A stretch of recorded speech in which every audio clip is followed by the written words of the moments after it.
So I am here with Alex Penrod. Alex, I'm really delighted for you to come here because I've been following your content on LinkedIn probably for years, and it's always just been like remarkably more deep than a lot of the other stuff there. So I appreciate depth, especially when it comes to the human psyche and an open-mindedness regarding what people need, what kind of therapies people need, what people are struggling with, what the options are, how people actually find healing. Um, and so I'm really, really excited for this conversation. And please introduce yourself. Tell us a little bit about who you are, what you do, and your approach. Absolutely. No, I appreciate the invite and the compliment. Been on LinkedIn for quite some years and developed some relationships on there, and I've been following your posts as well and appreciate your perspective. Um, I'm a licensed professional counselor. Um, Founded a practice in Austin, Texas called Neuro Nuance Therapy and EMDR. Um, been doing that for about the last 3 years. Um, Previously, I worked in the addiction treatment space for about a decade. Um, and, my personal experience brought me into that. I'm a person in recovery myself. Recently celebrated 14 years. Mazel Um, tov. yeah. Previous to that, I was struggling with addiction and going through, just growing up. Um, a lot of things that were um, pretty interesting, pretty cool that I wouldn't ever do differently or have happen differently. So they gave me a lot of what I kind of draw on currently.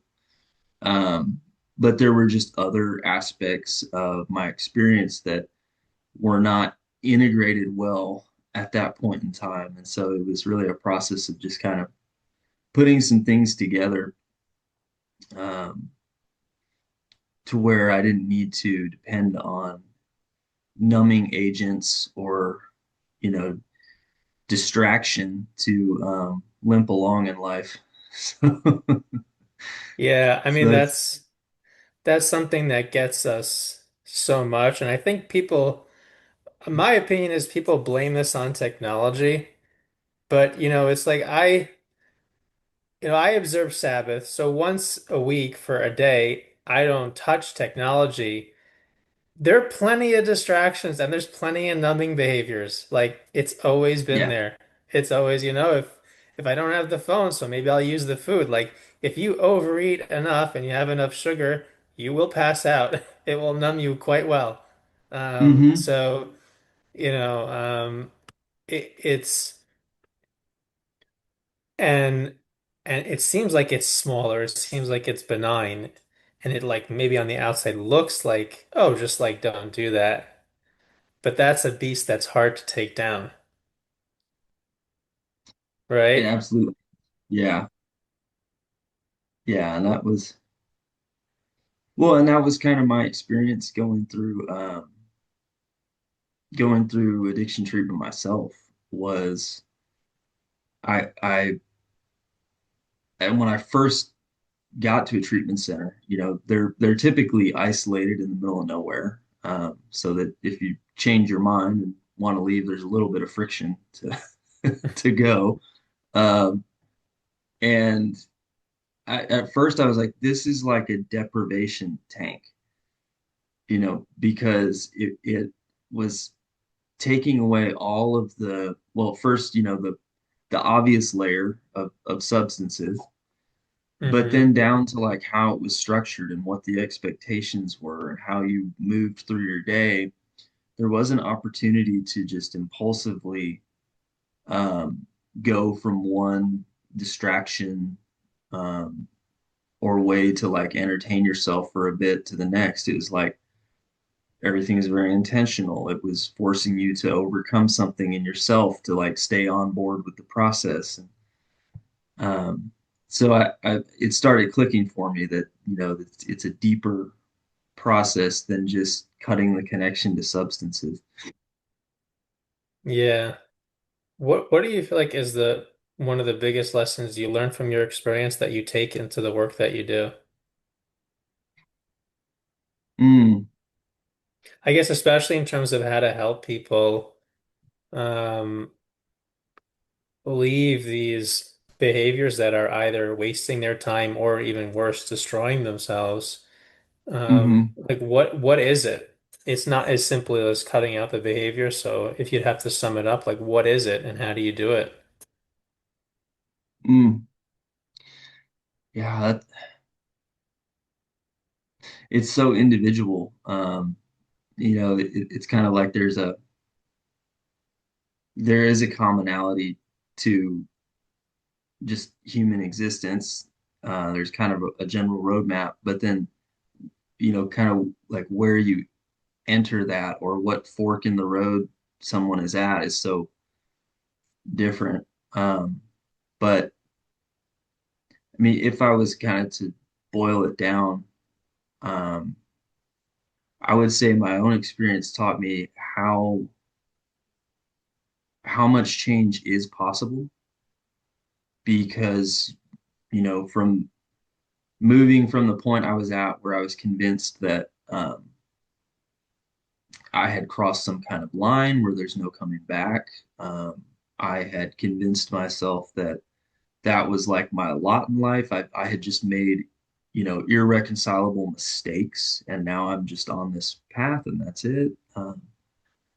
So the experience of being able to come back from it gave me a perspective on change that gives me kind of like a measured optimism. Like I have an appreciation for how difficult it is, but at the same time, I do believe it's possible for people. So that's a very important starting point. You Um, know, and then I I think, yeah, go ahead. go ahead. No, go ahead. Keep on going. Yeah, and the second part of that is I think part of what unlocks the change process is we get restricted to these comfort zones, whether that's um, whether that's just through habit, um, or avoidance or trauma or whatever shaped our experience. But it's like there's a narrowing, and so you know, developing courage and walking through fear to have a new experience with your own ability to do that. I think that just a small step, whatever that looks like for someone, um, is like can become like a foundation block. And then from there, I can do the next thing. I can do the next thing. I can do the next thing. Um,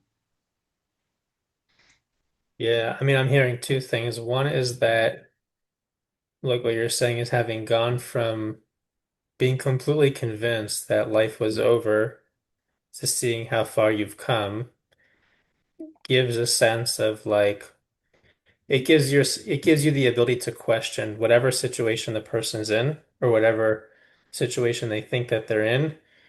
Your mind is able to say, yeah, but it doesn't have to be that way. Like that's just how it is now. Um, and the other thing that is that the healing process in many ways has to do with developing an increasing level of comfort with taking small risks and having new experiences, yeah, yeah, which is very individual for that person, whatever it is for them, right? Um, definitely. I think that the first thing that you said when you said it, it was like in my mind there was this light bulb went off, which and it's like, oh, that's like there was always something different about the way you write and your content and how you speak about things. And I didn't know if I could really put my finger on it, but maybe it's that like what I find, especially in the mental health world, is that when you when you come at the challenge of freeing someone from the pain and the suffering that they're in, um, going at it with a limited mindset I find to be very ineffective.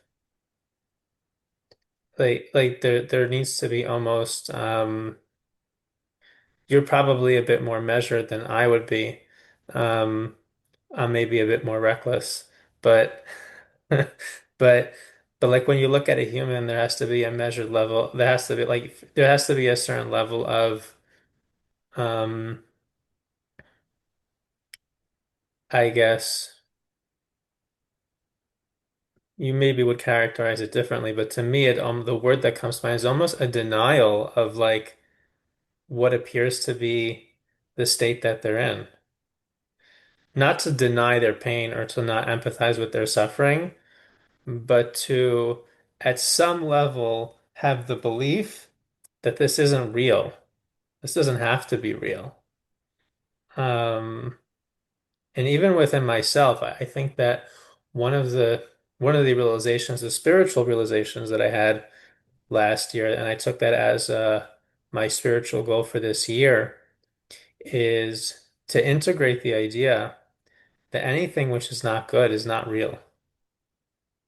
Mm, Anything that I'm labeling as is not good, bad, that's not real. yeah, Um, and there's like anytime I remind myself of that, no matter what situation I'm in, I always feel to some degree a sense of opening. It becomes hmm lighter. There's an openness. There's a little bit more. Maybe that's the connection between these two ideas, is because embracing that belief, at least for me, it does help me at least take the next step forward, to not stay put, to move forward. Because if you start believing that things are good, even though you don't quite see it yet, then there's an optimism to continue moving forward. right. Yeah, even if it's just a willingness to believe and you still don't quite believe yet. It's just Yeah, I'm willing to believe there's something good here. yeah, Um, yeah, you're touching on something that um, when you said I may be a bit more measured, I think it's through experience of working in treatment centers and working with people in a licensed capacity because there's so much stuffiness that and constraint that comes with that. But um, from where I came from, I would say, um, well, I read this book when I was going through treatment that always stuck with me, Awareness by Anthony DeMello. He's like he was an Indian Jesuit priest and a psychotherapist. And that oh, combination, like, automatically I was like, whoa, what's this guy have to say? Um, it is an incredible book. And he made this statement in there that said um, that psychotherapy um, is like dream management for people having nightmares, and spirituality is helping them wake up. And I thought that was just brilliant. And when as you were talking there with like talking about a limited mindset or kind of like working with people inside this little box of in mental health. I think that's kind of where it is you take change and the implications of that, and you try to package it up into some kind of bureaucratic unit of service to deliver within a system that's safe and no one's going to get sued, and you know and it becomes this very tame, almost inept thing that you have to learn how to bring some potency to, um, but also in a digestible way. When I first got into this, I was very fired up I was very like, you can do anything if you just drop your limiting beliefs. And like, I was like kind of a, Tony Robbins energy kind of, let's do this. Let's step out of the matrix. And, um, and I started having to dial that back to meet people where they are kind of like caught up in this whole thing, and find those micro steps that are really scary to them. And maybe on my side, I'm like, that's nothing, man, just like take a leap, But for a lot of people, a small step is scary enough. And I learned to kind of temper um my own expectations or exuberance with people, and find that zone where it's challenging. Um, but Yeah. it gets it going. Yeah. How have you successfully, like, what have you seen? This is fascinating to me. Like, how, within the context of therapeutic work, where you are licensed and you're doing things like the way they should be done, and there's rules, like, how have you been able to bring this approach into what you do? How is your work maybe different than someone else's who isn't coming from this background that you have? Can you share a little bit about that? hmm I think,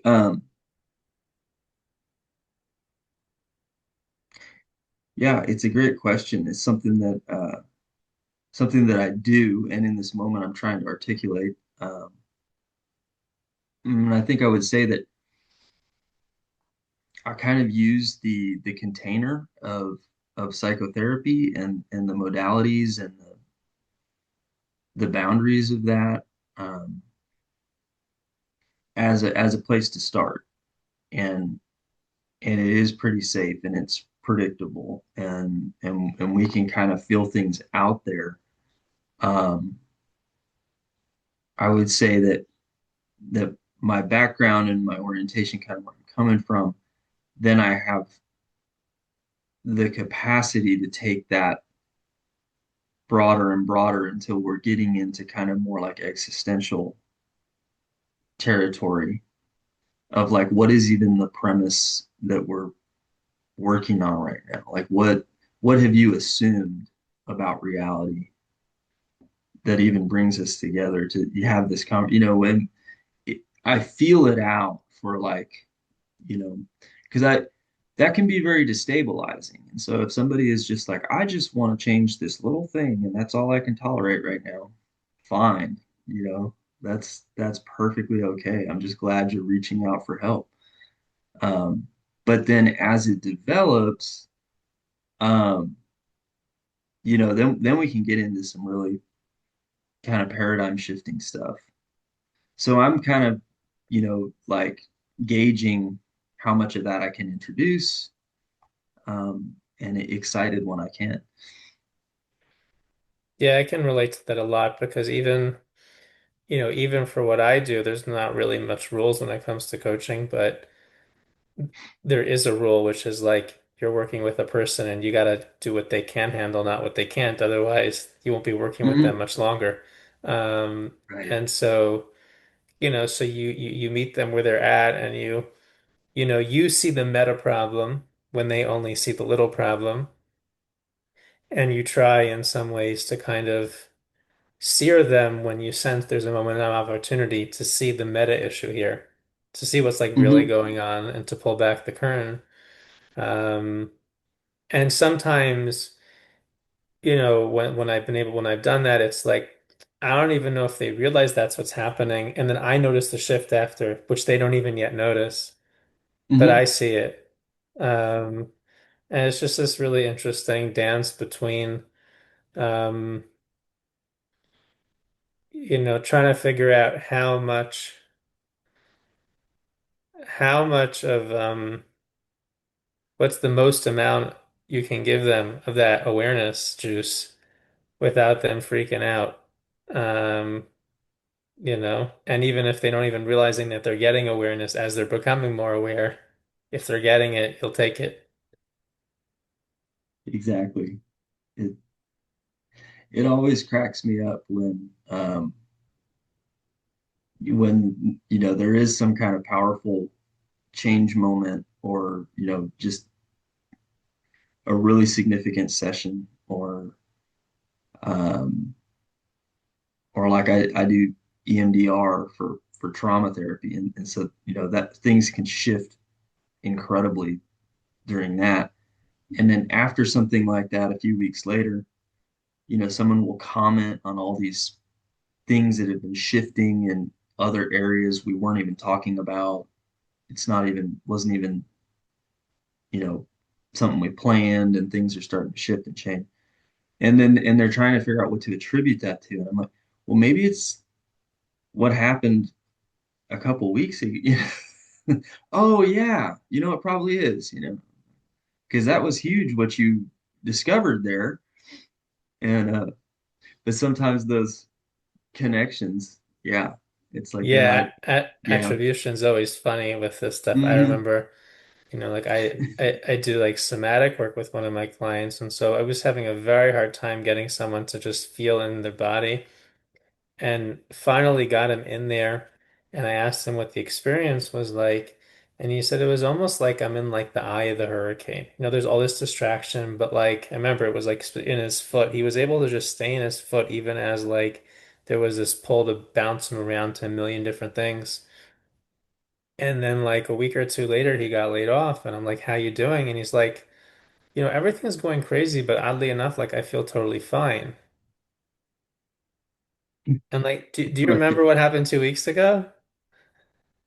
Exactly. It's like these little things, they become learned experiences, and the brain is so miraculous that, when you have a real learning experience, it spreads everywhere. It almost it becomes like it goes viral within our nervous system, and we just function that way.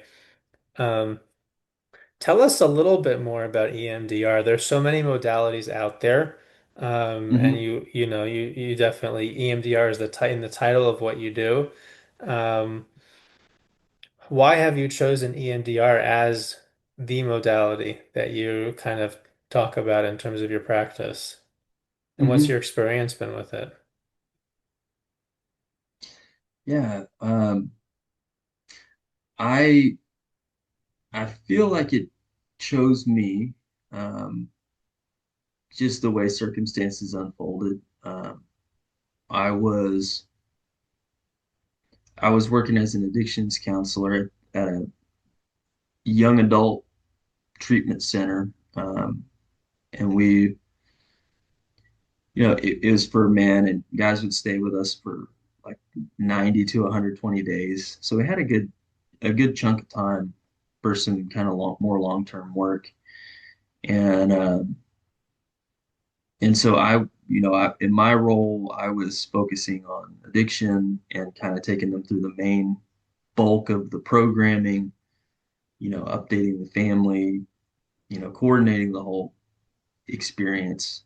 Um, and then we had trauma therapist that we were contracting with, and she, had been doing EMDR for years, um, and incorporated like parts work, internal family systems kind of stuff into it.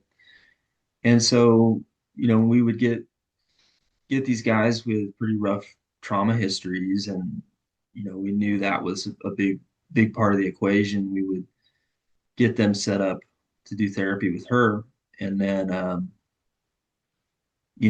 I could see her progress notes. We were in the same charting software, and so I would kind of about to do my family update. Let me see how they're doing in therapy this week, and I'd read through, and I was just fascinated by her notes because Hmm. I was working with this guy, and so I got this version, and we were kind of bonding on like a bro level, and I'm kind of connecting as like the older brother figure, and then he's going in there and revealing this whole other side, and what's happening in those sessions is connecting so many dots for me. Um, filling in the picture.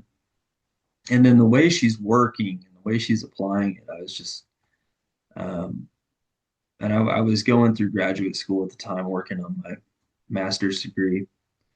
So then, as I got to the point where it was time to do the internship, I asked her to be my supervisor, and then I did all my associate license hours under her. Did my EMDR training like as soon as I could once I graduated, and then just studied under her. Just consulting and running cases by her. So that's kind of how it happened. Um, and then, my attraction to it is because I had done so much talk therapy, um, and cognitive behavioral therapy, um, and identifying and so much of like building good enough rapport to have people disclose their traumas to me, and then kind of you know without having a real structured, like, confident way about processing that. um I really felt it was really like I felt like I was doing half of the work, you know, building these great Hmm. relationships with people to where they're confiding to that level, having some tools to like change your thinking around it. But then I was like, I want to know how to help this move, to help this really transform, integrate. Um, because I kept seeing like, the wound is right there, and I'm like, I don't have the right medicine right now. So that's where EMDR came in. Um, my experience with it has been, um, you know, vast majority of the time, it's very transformative. I watch PTSD. Just we start at you know totally like impairing level of symptoms within months, come down to don't even qualify for PTSD anymore. Um, so it does what it's you know um, does what it's supposed to do. The times that it hasn't worked, I can identify the factors that got in the way. It's very dependent on things have to be lining up the right way. Have to have certain capacities like internally to be able to make use of it. It's kind of like surfing. It's like you need the surfboard, you got to catch the wave at the right moment, you got to know how to balance, all these things have to come together. And so when it doesn't for someone, it's like I can see we don't have a surfboard yet. It's like that kind of. So it's not a mystery to me when it doesn't work, and I've learned to anticipate that and kind of slow people down when they come to me and they're like, "I need to do EMDR like tomorrow. I got to get over this." And it's like, well, you know, there's some basics we got to get to first. That is an approach that I had years ago. So it's like first there's a phase where you think there's nothing wrong with you. Then there's a phase where you realize, oh, there's something wrong with me. And it's like, well, get this out of me right now. Like, whatever I gotta do. Like find it, get it out. I don't care how much it hurts. Just stop, take this out of me. Yeah. And then there's and then there's the realization that this is me, this is my story. It doesn't just come out. And it shouldn't just come out because it's like a part of who I am. Um, Maybe you can elaborate from your experience, how would you actually define healing of a trauma? If someone's been through something that would qualify for, a PTSD diagnosis and needing EMDR, possibly addicted to whatever it might be, whether it's a substance or just their phone or just not engaging in life, like, and they think, oh, there's just something wrong with me. Come, like, fix it, like, whatever it takes. Just let's just get it over. Like, And you explain, no, that's not how it works. So how does it work? What does healing actually look like for an individual who's been through stuff and now is trying to move forward? Hmm. This process Um, that's months and years, like what is it actually doing? How is the person changing? mhm. I I approach that from kind of, there's kind of two categories of change in my mind, especially with trauma. There's you could call it like compensatory um, strategies where like the issue is still there and the person has learned to compensate against it, cope with it, deal with it um, way better. And then as a result of that, they can function way better.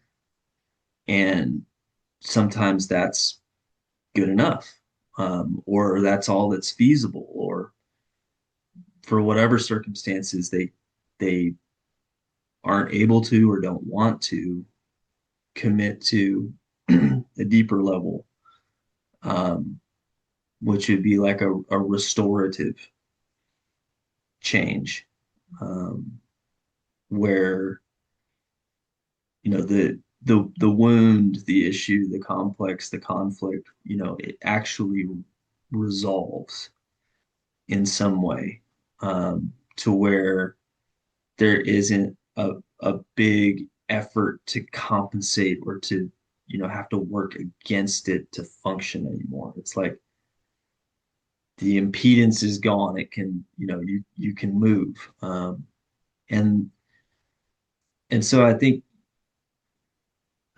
treatment, therapy, all sorts, medications, medicine. I mean, I think kind of all fall into those kind of categories where it's like, is this something where the person needs to accept that they have to just cope with this and deal with this and the rest of their life, or is this something where we can really ameliorate the thing and make it go a cure, if you will, um, kind of thing. And I think that a lot of mental health is very cautious about the second type of change, the restorative, um, for good reason. I mean, you don't want to oversell, you don't want to overmarket, you don't want to build people up, and then that didn't happen for me. Um, but I think that it really gets limited when that's not even on the table, and we're just looking at everything as like, well, just show them how to deal with that better. Um, so for me, I feel like EMDR falls into the category of, its claim to fame is that this is not to just deal with PTSD better, like learn your triggers and then like know how to breathe and know how to ground and know how to distract yourself out of flashbacks and stuff. It's like, no, if you go through this process, commit to it, there's a high probability that you won't have flashbacks anymore. That when you find yourself in a similar situation again, your nervous system won't automatically go into that um, reaction anymore. You won't be as triggered. Um, and so, you got in the change process, I see those PTSD symptoms come down of like nightmares, flashbacks, intrusive thoughts, having to avoid your own memories, or avoid thinking about certain things. Um, the negative beliefs about yourself and others in the world start to shift. The like physical hypervigilance and dysregulation of the nervous system comes back into balance. Um, then towards like the very end of therapy,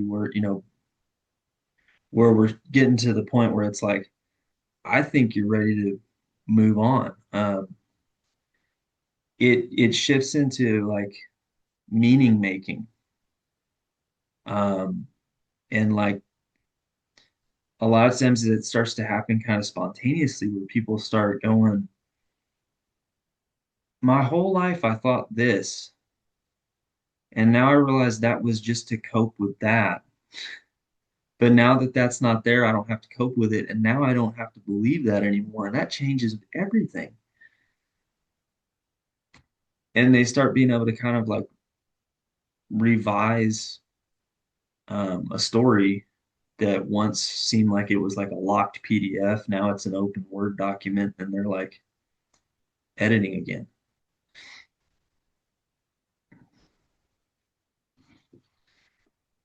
You didn't answer that question how I thought you were, but it made it much more fascinating. You gave like almost like a very what felt to me a clinical answer, but it was actually fascinating to hear it talked about from that perspective. You know, the different approaches, coping versus actual, change or alleviation of the problem, and then even to like describe the different stages of it and what it's like and how a person starts to change, and the questions they start asking and the things they start to say. I guess has it gone to the point in your career now where it's like you kind of see this you've been through this process enough times that like when you're working with a certain person, you're like, yeah, he's about to like hit the next stage. You're like, I can see it. You start to like begin to see, yeah, this is Hmm. going, he's starting to ride the waves. He's starting to start, yeah, he's gonna probably in a couple sessions, he's gonna come and start asking, okay, what am I doing here? Like, like things like you see it now. Yep. That's cool. That's cool. Yeah, you That's get really cool. the little signs that that next phase is moving in. Um, That's fascinating. I don't think I have that same I work in a much more, I guess, I don't know. Um, I kind of very often don't even know what I'm doing when I'm doing it. It's very intuitive. So there's just a lot more surprise and a lot less predictability. But it's fascinating to see that you can actually see that. I remember I had someone who he was stuck in such a loop. He was really stuck in a loop. And and we were trying different things. And I had this idea, um, just something that, middle of, I was like, you know what? What if he actually got to hear himself talk? What would he think if he could hear himself talk? mm, So, so I recorded him without telling him, and then I said, "Hey, I've been recording you. Would you mind listening? Are you okay with that?" And then, and then he listened to it, and there was this like aha moment of like, "Oh wow, wow, I really need to stop doing that." And then a week or two later, it was gone. It was like, whoa. Like these things is like before that, it was like months of just like a little bit here, here, here, and that, a little bit. But it's fascinating. But I think that last description that you had, I think really the way that you described that, like a person looks at their story and their life like it's a locked PDF. And the healing is when they realize it's an open Word document and they get to edit it. yeah. I think that, like people come in and it's like they want that PDF deleted. This guy who's like, yeah, just Uh-huh. just like fix me. He's like, they want you to Yeah. delete that, and it's like that's never getting deleted. That's part of who you are. But you get to edit it. Yeah.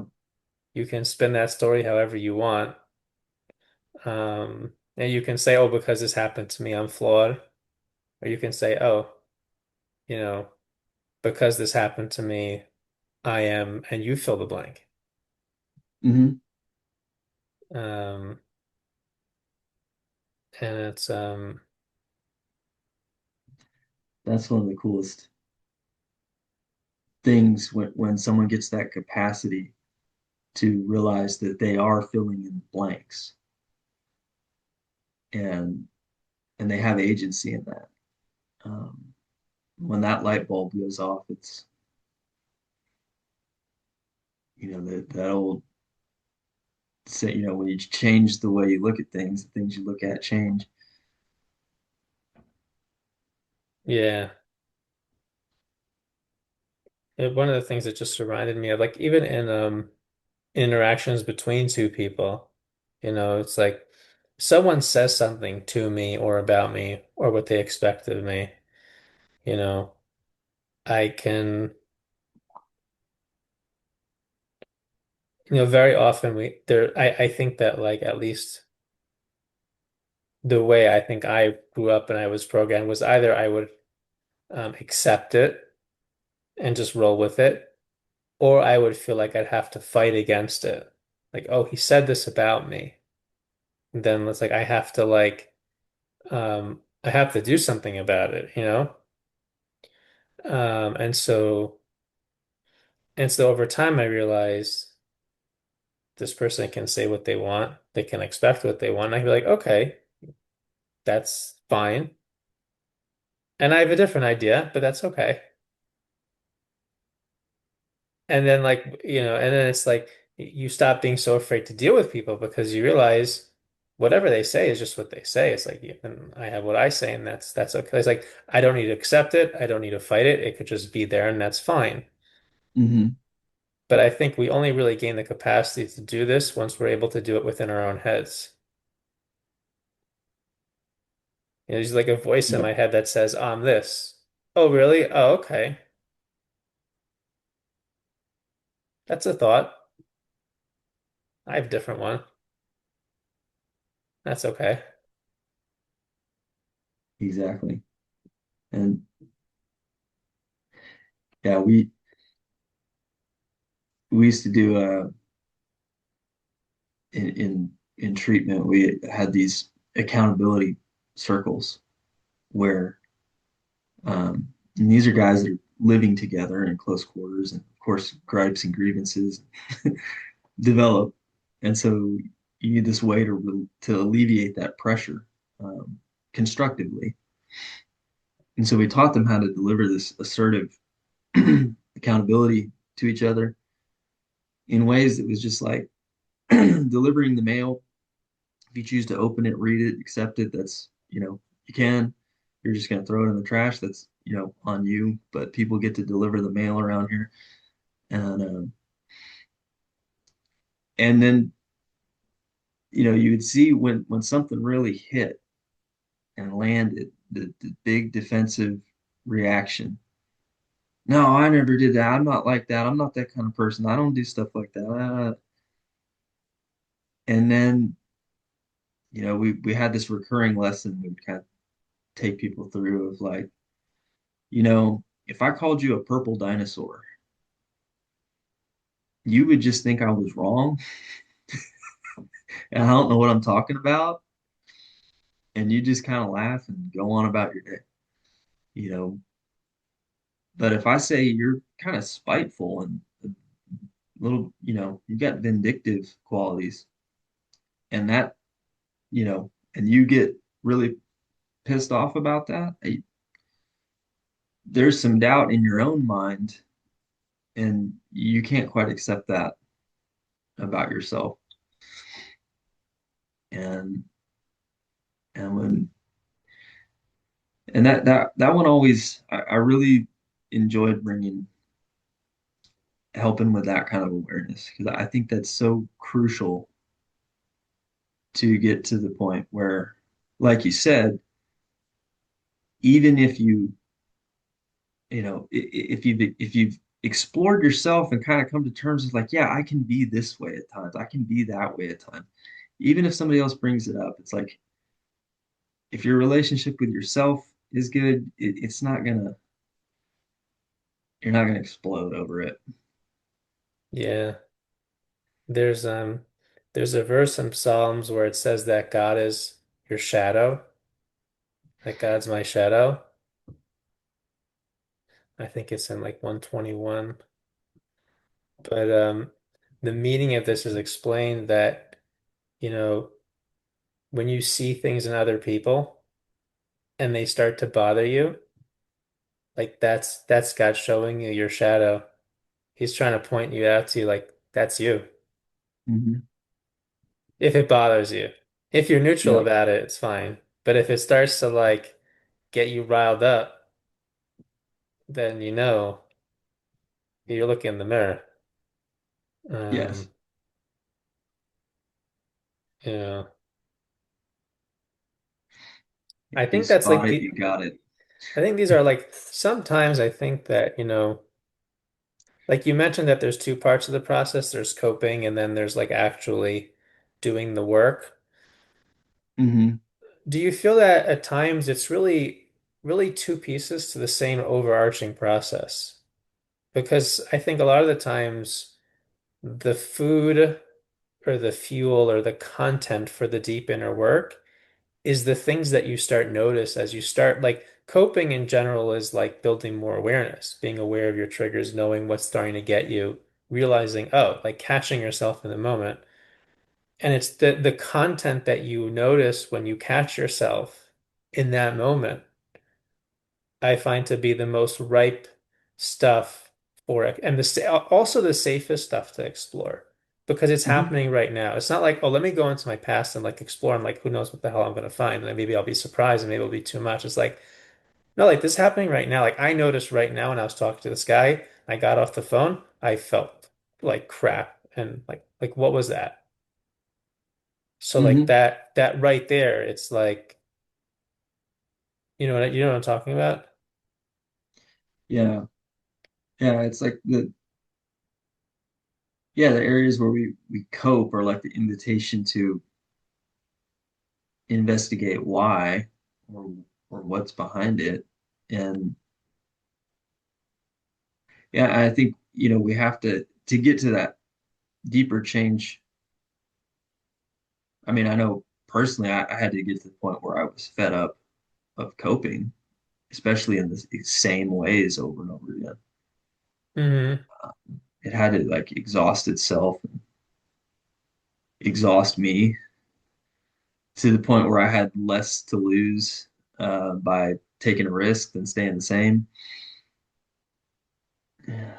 Right. Yeah, I think, for me as well, it's like as I become like sometimes I'm admittedly at a point where I realize like for this thing coping right now, that's the best I can do. But what I do is I keep on noticing, keep on paying attention to it. And as that awareness builds, and then I start asking myself, why isn't this moving forward? Why isn't that moving forward in my life? Why am I not getting momentum?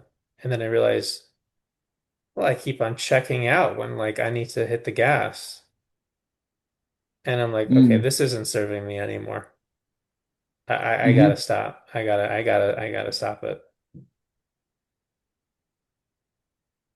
Right. Yeah, I do think it's a building, a build up.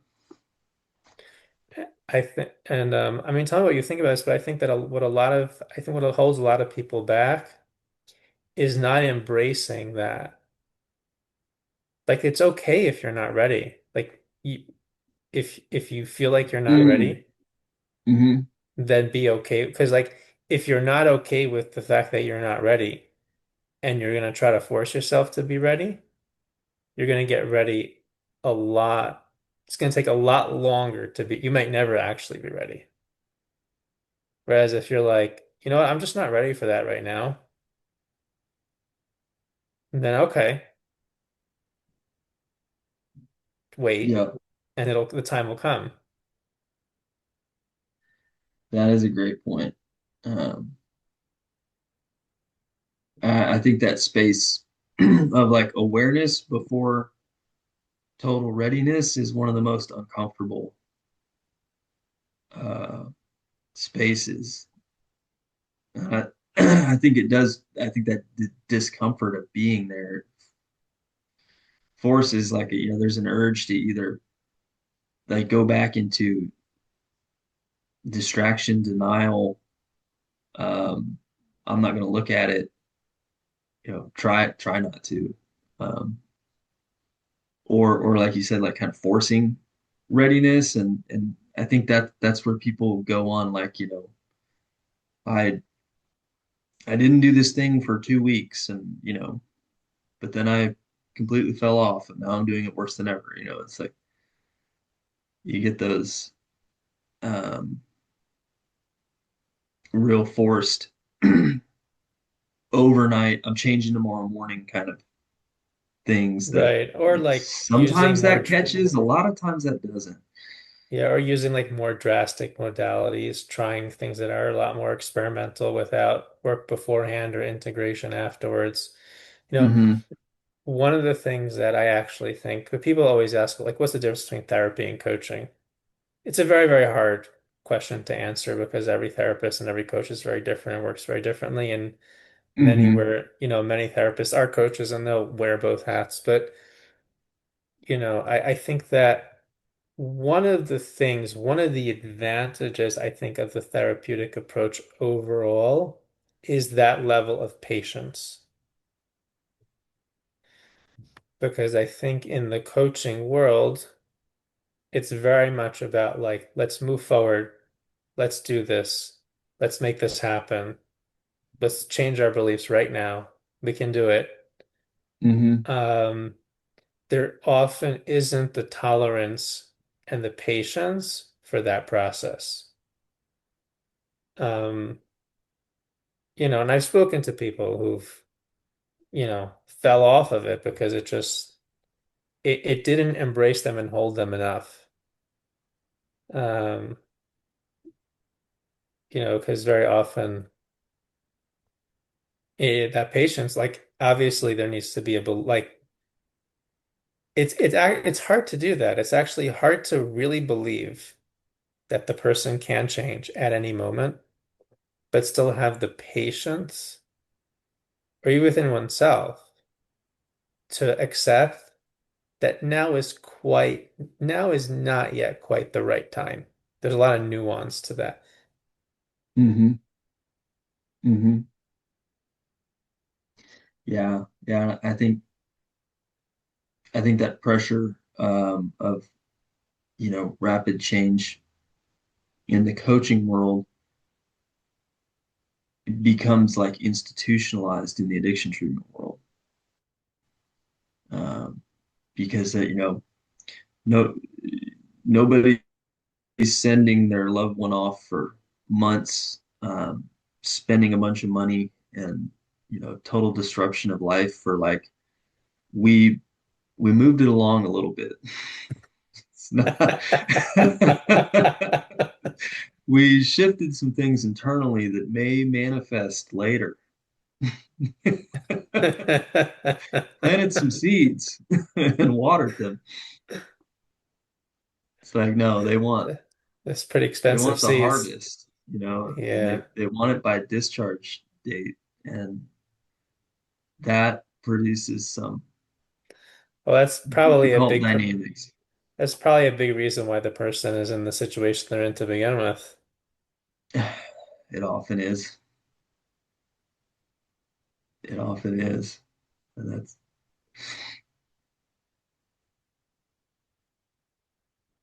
Um, so yeah, we're nearing the end of the hour.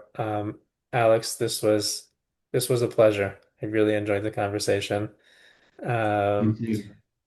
let's just for any listeners who are listening and interested, do you work in person? Do you work also over Zoom? How can people reach you? Um, Hmm. Yeah, I do. I have a hybrid practice, so I'm in person in Austin, Texas. Got an office North Austin and South Austin, um, and then I also do telehealth um, anywhere in the state of Texas. Um, Anybody who's interested can go to Neuro Nuance Therapy and EMDR. penrod.com, all one word. Or just Google Alex Penrod and website pops up that way too. Okay. So telehealth only in Texas. Right. Limited to the state. Gotcha. Yeah. Um, okay. Well, any Texans listening to this, hit Alex up. Someday we'll fix that. Yeah. Have something that makes more sense. But Look, any one of the 50 states have plenty of people who need help. So, yeah, but uh, but all right. Um, thank you so much for coming. Really appreciate it. absolutely. I appreciate the invite. Um, Great conversation. You're a great interviewer, and I appreciate it. Thanks.